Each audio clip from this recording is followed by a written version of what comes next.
नमस्कार, मैं अभी सासाराम के पटेल धर्मशाला में मौजूद हूँ और यहाँ पर जदयू का एक दिवसीय कार्यकर्ता सम्मेलन चल रहा है। सम्मेलन में न केवल कार्यकर्ता बल्कि पार्टी के वरिष्ठ नेता और पूर्व मंत्री भी पहुँचे हुए हैं। क्या कुछ इस सम्मेलन का उद्देश्य है और अभी सम्मेलन कराने का कारण क्या माना जाए, अभी हम बात कर जानने की कोशिश जानने का प्रयास करेंगे। क्योंकि पूर्व मंत्री जयकुमार सिंह जी हैं जो काफ़ी अनुभवी नेता माने जाते हैं और इनका आगमन हुआ है, तो आखिर विशेष कारण क्या माना जाए। आज जो कार्यकर्ता सम्मेलन हो रहा है इसके पीछे का क्या उद्देश्य माना जाए। कि आप देखे होंगे प्रदेश में राज्य कार्यकारिणी की मीटिंग हुई और राष्ट्रीय कार्यकारिणी की मीटिंग हुआ, राज्य परिषद और राष्ट्रीय परिषद का भी हुआ। नई सरकार बनी, नई गठबंधन के साथ पुनः सरकार बनी है। एक तो ये प्रस्ताव था राज्य से, राष्ट्र से, और उसका समर्थन सभी जिला अध्यक्ष भी उस राज्य परिषद का सदस्य होते हैं। तो जिला अध्यक्ष जी का ये दायित्व था कि जिला से सभी इसकी समर्थन प्राप्त कर लें, और तो उनकी अपनी दायित्व को इस पूरा कर रहे हैं।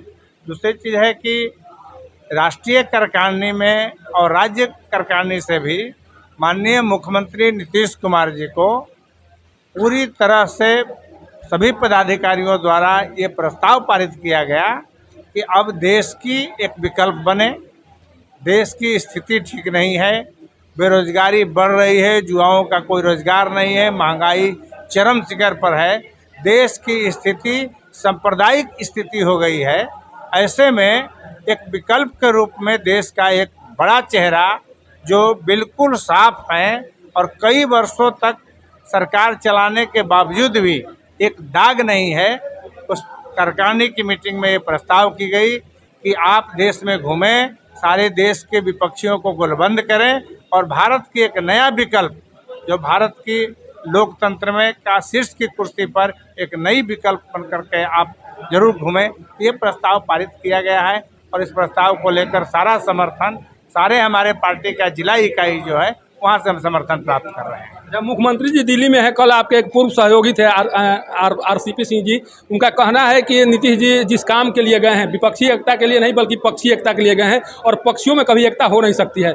जो उनका जो टिप्पणी है उसको कैसे देख रहे हैं आप लोग। देखिए, जब लोग चले जाते हैं, सबकी पहचान यहीं से बना है और हम लोग हमेशा देखते हैं, हम लोग विपक्ष पर भी बड़ी शब्दों को सजावट करते हैं। शब्दों की सजा कर विपक्ष की भाषा बोलें तो ठीक है, लेकिन लगता है कि अभी भी ये पॉलिटिकल सूझबूझ नहीं है। नीतीश कुमार जी पर कमेंट करने के लिए एक बड़ी हैसियत की ज़रूरत पड़ती है और उस जो बोले हैं वो अपने को छोटा कर रहे हैं, नीतीश कुमार जी को छोटा नहीं कर। अच्छा, उनके भाषा को लेकर भी इनके द्वारा सवाल किया गया कि नीतीश जी काफ़ी अनुभवी हैं, काफ़ी बुजुर्ग हो चुके हैं, लेकिन जिस तरह से तुम तड़ाक का प्रयोग किया गया है, आरसीपी जी बता रहे हैं कि हमारे लिए किया गया है, उनके लिए शोभा नहीं दे रहा है। क्या अब लग रहा है कि अब वो धीरे धीरे अपना संयम खोते जा रहे हैं। नहीं, कोई संयम नहीं खो रहे हैं। आज भी वो आरसीपी जी को या जयकुमार सिंह पर कोई कमेंट करना होगा तो नीतीश जी अपने छोटे भाई के रूप में कमेंट करते हैं और आरसीपी जी उनसे छोटे हैं और भले ही विपक्ष में गए हों, वो छोटे भाई के हैसियत से बोल रहे हैं, उसको कहीं अदरवाइज ले लेकर ना तो वो स्लिप ऑफ टंग है, ना ये कोई अनजान में बोले हैं।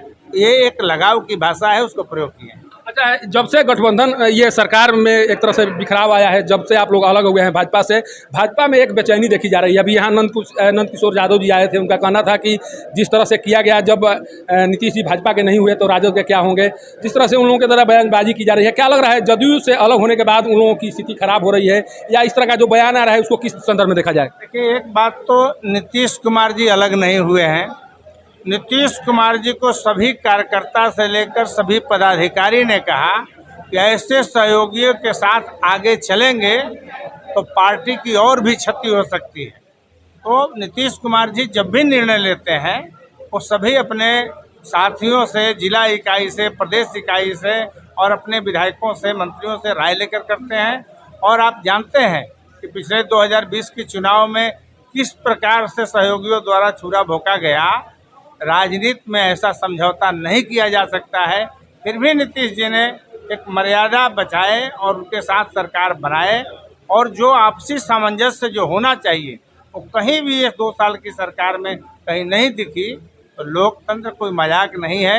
यदि वो मजाक बनाकर रखने का प्रयास करेगा भाजपा, तो हम उसके विरोध के लिए हम एक खाका तैयार कर लिए हैं और नीतीश कुमार जी उसको लेकर चल रहे हैं। अच्छा, एक और बात कही जा रही है कि जब नरेंद्र मोदी आए थे प्रधानमंत्री पद के दावेदारी को लेकर, तो उनके पास एक गुजरात मॉडल था। नीतीश जी जा रहे हैं, जब समझा रहे हैं, तो उनके पास कौन सा मॉडल है? बिहार मॉडल, क्योंकि बिहार में पलायन है, बिहार में बाढ़ है, बिहार में सुखाड़ है, कौन सा मॉडल लेकर जाएंगे, कौन सा बात समझाएंगे? हम लोग तो इंडस्ट्री मिनिस्टर रहे हैं, बहुत जगह पर जाके बहस करते थे। गुजरात मॉडल अब लेकर चलेंगे तो गुजरात की स्थिति आप मीडिया के साथियों से पूछिए। आज के दिन में देश में सबसे भयावह स्थिति गुजरात है, और आप 5 आदमी को यहाँ पूछ लीजिए कि गुजरात का सीएम कौन है, ये देश में नहीं कोई बताएगा। ये स्थिति में गुजरात चली गई है। बिहार मॉडल की जब बात करते हैं तो बिहार की मॉडल स्वयं नीतीश कुमार जी लेकर चलेंगे, जहाँ कई उदाहरण हम लोगों ने पेश करेंगे, जिसको प्रधानमंत्री ने कोट करते हैं। महिलाओं के सशक्तिकरण करने की ये भूमि है, घर घर बिजली जलाने की ये भूमि है। ये देश का सबसे निचले स्तर पर रहने वाला स्टेट कई मायने में 2 कदम आगे बढ़ गया है विकसित स्टेट के कतार से। तो हमारे पास बहुत सारे मॉडल हैं। हम जल जीवन हरियाली देश के कई राज्यों ने अडॉप्ट किया, ये हमारे पास मॉडल है। हर जिला में कोई इंजीनियरिंग कॉलेज, पॉलिटेक्निक कॉलेज, देश की किसी भी राज्य का मैं चुनौती देता हूँ कि हर जिला में इंजीनियरिंग कॉलेज और पॉलिटेक्निक कॉलेज नहीं है। ये मॉडल लेकर हम चल रहे हैं। युवाओं का रोजगार का मॉडल लेकर चल रहे हैं। तो नीतीश कुमार जी के पास एक ईमानदारी, काम करने का मनसा, स्ट्रॉन्ग डिटर्मिनेशन और बड़ी इच्छा शक्ति लेकर कमिटमेंट वाले लोग हैं। नीतीश कुमार जी जो कमिटमेंट लोगों को करेंगे वो विश्वसनीय है। और यदि भाजपा के लोग यदि कमिटमेंट करते हैं तो आज तक वो धरातल पर कहीं नहीं दिखी। विकल्प के रूप में एक बड़ा विकल्प जेडीयू ने तैयार किया है, और माननीय नीतीश कुमार के नेतृत्व में ये घबराहट है भाजपा का, इसलिए अनाप शनाप बोल रहे हैं। सर, एक अंतिम प्रश्न, आप रोहतास से रहने वाले हैं। रोहतास के करहगर में 3 दिन पहले एक हत्या हुई है, दिन दहाड़े हत्या हुई है। उसके बाद से सवाल खड़े हो रहे हैं कि जिस तरह से आरोप लगाया जा रहा था कि जंगल राज की वापसी हो रही है, या जंगल राज से एक बार समझौता कर लिया गया है नीतीश कुमार जी के द्वारा, दिन दहाड़े हत्या होना, और अभी तक हालांकि एक गिरफ्तारी की बात सामने आई है, इसको कैसे आप देख रहे हैं जो घटना सामने आई है? 15 वर्षों का सरकार की आकलन आप करेंगे, कभी भी सरकार कोई भी ऐसे अपराधियों का संरक्षण नहीं देता है। सरकार का सबसे बड़ा दायित्व यही है। मरना, जीना, क्राइम होना, ये कुछ भी आप करेंगे ये होगा। रोकना हमारा काम है, उसको दंडित कराना हमारा काम है। कोई भी अपराधी यदि अपराध करेगा वो बच नहीं पाएगा। सरकार का संरक्षण प्राप्त करने का एक भी सबूत हमारा दुश्मन भी नहीं लगा सकता।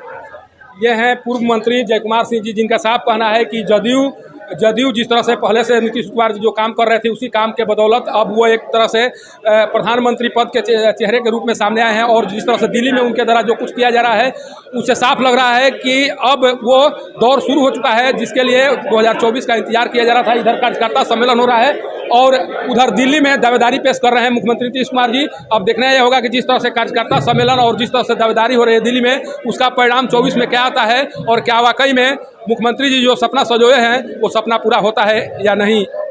पटेल धर्मशाला से पब्लिक न्यूज़ के लिए सत्येंद्र चौबे की रिपोर्ट।